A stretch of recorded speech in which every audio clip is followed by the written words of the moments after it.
A raíz de todo lo que está sucediendo en Ucrania, el permiso por parte de Estados Unidos, está sucediendo un efecto aparentemente contrario en la administración de Volodymyr Zelensky. Acaba de salir al frente el presidente ucraniano a decir qué es lo que va a suceder y por qué se habla de la derrota de Ucrania. Así como lo escuchan, si le han dado permiso, si él en todo momento decía que con esto iba a ganar, ¿por qué ahora está hablando de la derrota? ¿Se está rindiendo? Vamos a comentarlo.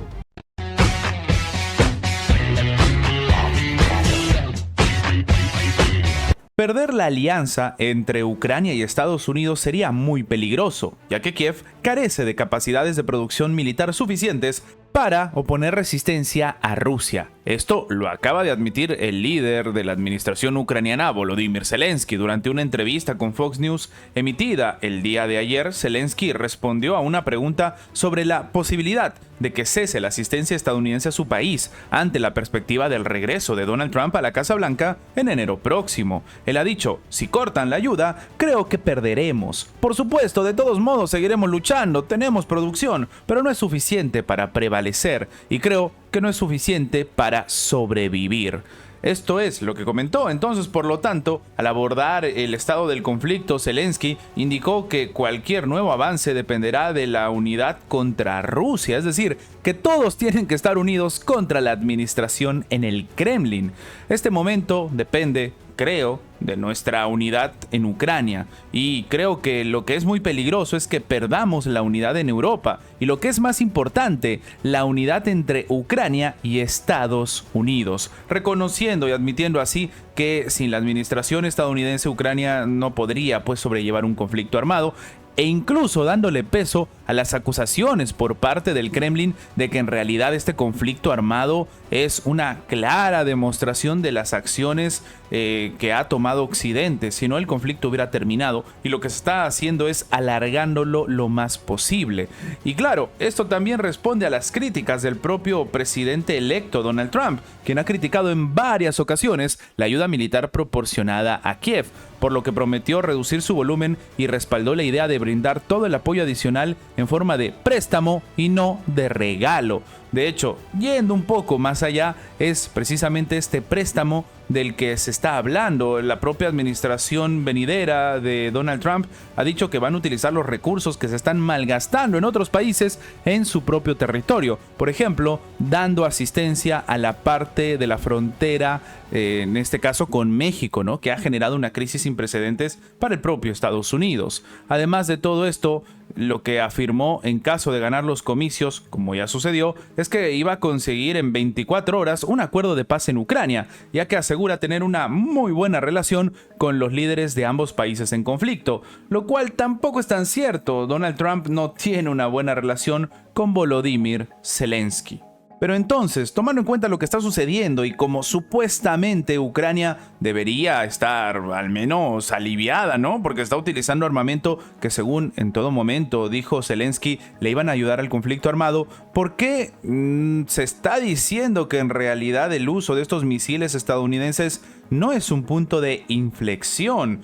Bueno, aunque los probables ataques ucranianos contra Rusia con armamento estadounidense suponen una grave escalada, no conllevan a una amenaza tan grande como para ser comparable a una escala de una tercera guerra mundial, porque de hecho ni siquiera les está dando resultados. Esto es lo que dijo nada más y nada menos que un bloguero militar chino apodado Wonu Keyi. Él ha dicho que aunque esto representa una escalada grave en el conflicto, no es más que una lucha que libran los hegemones occidentales, que ven que la guerra en Ucrania está mostrando signos de fracaso. La llamada Tercera Guerra Mundial no es más que pánico realmente. Kiev ya ha llevado a cabo ataques en territorio ruso, incluidos ataques con drones contra Moscú, que hemos comentado en anteriores videos, y el sabotaje del puente de Crimea, que también comentamos. Esto es lo que termina recomendando y de hecho comentando el propio experto. Sin embargo, a cada ataque de Ucrania, Rusia ha dado una respuesta recíproca y desarrolló contramedidas para no permitir que se repitan. De hecho,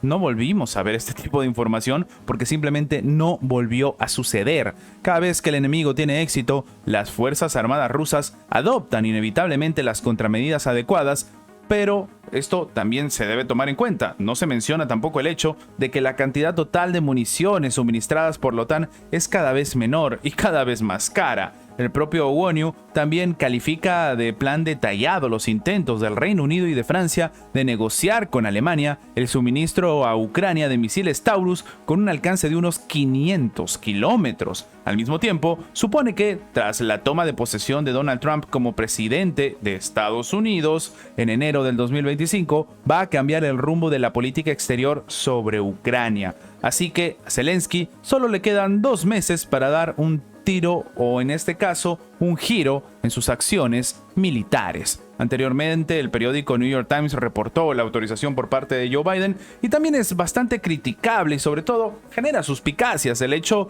de que Biden no haya hasta la fecha salido al frente a decir que efectivamente él ha dado la autorización, ni tampoco la Casa Blanca. No hay un comunicado al respecto y que sea pues contundente por parte de Estados Unidos en permitir que se pueda atacar territorio ruso. Esto no significa que no se haya hecho, de hecho sí que se hizo y lo han confirmado los propios aliados de Estados Unidos, pero algunos consideran que Estados Unidos no sale al frente a decir esto porque jugaría muy en contra de la imagen del país frente a la comunidad internacional.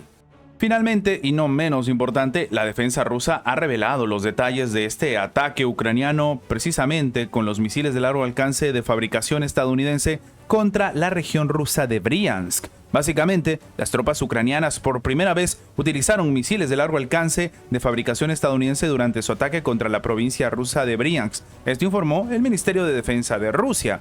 Lo que se comenta es que el ataque no provocó víctimas ni daños materiales, según aseguró el ente castrense. El ministerio precisó que 5 misiles fueron derribados y uno fue dañado por sistemas antiaéreos S-400 y cañones antiaéreos Pantsir S. Los fragmentos del último misil cayeron en territorio de una instalación militar, provocando un pequeño incendio que fue rápidamente extinguido.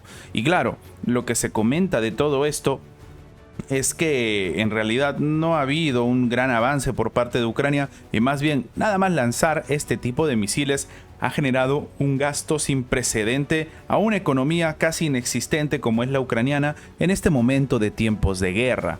De hecho, algo muy importante que debemos comentar hablando de tiempos de guerra es que a pesar de todo lo que significa esto, a pesar de que se le ha dado permiso también para utilizar los Storm Shadow de fabricación francesa británica, aparentemente la estrategia por parte de Francia es un tanto impredecible. Habíamos comentado que durante la reunión del G20 incluso el propio Emmanuel Macron básicamente buscó al representante, en este caso de la administración rusa, estamos hablando de Sergei Lavrov, para saludarlo, para darle la mano en una señal pues de intentar acercarse a Rusia. Pero en este caso no tiene sentido porque precisamente Francia permitió que se ataque con este tipo de armamento.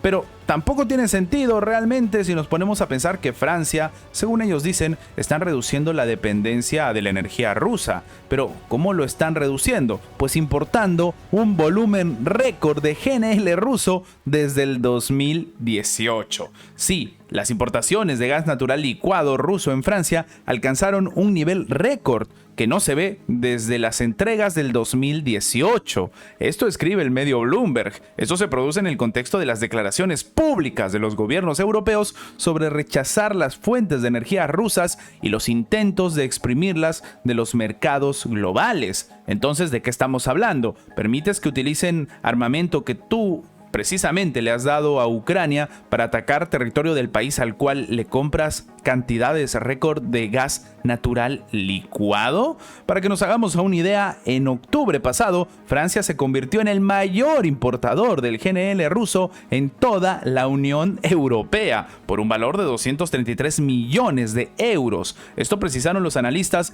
del Centro de Investigación sobre Energía y Aire Limpio. Estamos hablando de nuevo, solamente en un mes, estamos hablando de números pues sin precedentes que van incluso en épocas antes de la pandemia. Esta es la realidad con respecto a la doble cara, a la doble vara de medir que muchos acusan se vive en Europa.